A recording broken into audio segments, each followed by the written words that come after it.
अकबर को शिकार का बहुत शौक था। वे किसी भी तरह शिकार के लिए समय निकाल ही लेते थे। बाद में वे अपने समय के बहुत ही अच्छे घुड़सवार और शिकारी भी कहलाए। एक बार राजा अकबर शिकार के लिए निकले।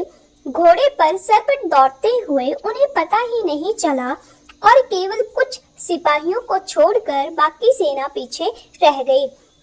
शाम घिर आई थी। सभी भूखे और प्यासे थे और समझ गए थे कि वो रास्ता भटक गए हैं। राजा को समझ नहीं आ रहा था कि वो किस तरफ जाएं। कुछ दूर जाने पर उन्हें एक तिराहा नजर आया। राजा बहुत खुश हुए। चलो अब तो किसी तरह वे अपनी राजधानी पहुंच ही जाएंगे, लेकिन जाएं तो जाएं किस तरफ? राजा उलझन में थे। वे सभी सोच में थे, किंतु कोई युक्ति नहीं सूझ रही थी। तभी उन्होंने देखा कि एक लड़का उन्हें सड़क के किनारे खड़ा खड़ा घूर रहा है। सैनिकों ने यह देखा तो उसे पकड़कर राजा के सामने पेश किया। राजा ने कड़कड़ाती आवाज में पूछा, ए लड़के, आगरा के लिए कौन सी सड़क जाती है? लड़का मुस्कुराया और कहा, जनाब, ये सड़क चल नहीं सकती तो ये आगरा कैसे जाएगी?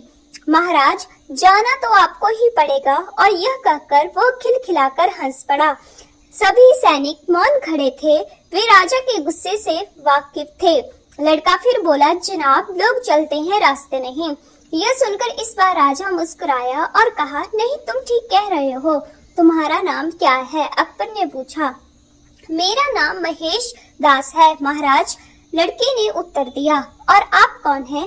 अकबर ने अपनी अंगूठी निकालकर महेश दास को देते हुए कहा, तुम महाराजा अकबर हिंदुस्तान के सम्राट से बात कर रहे हो। मुझे निडर लोग पसंद है। तुम मेरे दरबार में आना और मुझे ये अंगूठी दिखाना। ये अंगूठी देखकर मैं तुम्हें पहचान लूंगा। अब तुम मुझे बताओ कि मैं किस रास्ते पर चलूं ताकि मैं आगरा पहुंच जाऊं। महेश दास ने सिर झुकाकर आगरा का रास्ता बताया और जाते हुए हिंदुस्तान के सम्राट को देखता रहा। इस तरह अकबर भविष्य के बीरबल से मिले।